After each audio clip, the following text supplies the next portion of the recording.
Here's 5 things they don't tell you about front-loading washing machines. Okay? Hello, my friends.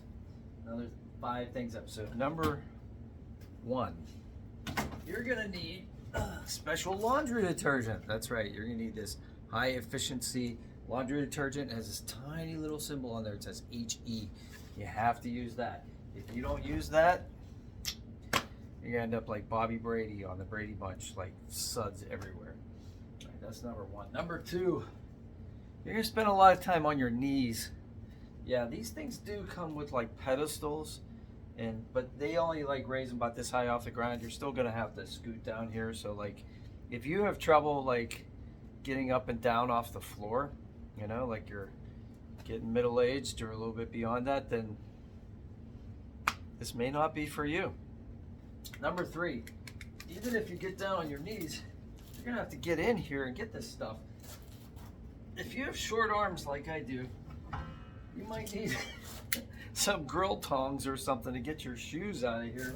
I mean, get your socks out of here. So that's number 3.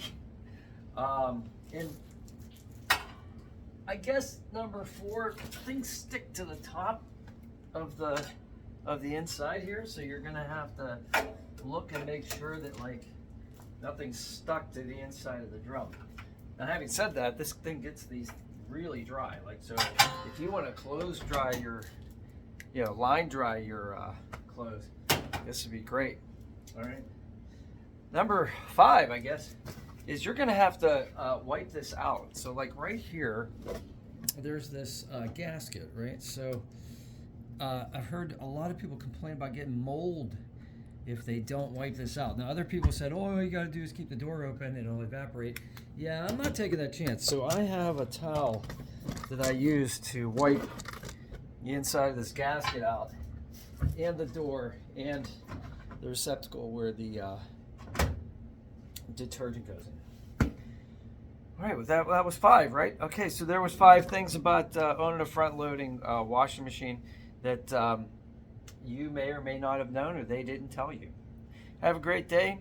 Smash like if you have any suggestions for the next video. Put it in the comments, and I'll talk to you then. Okay, I'm going to try to get up off the floor now. Thanks.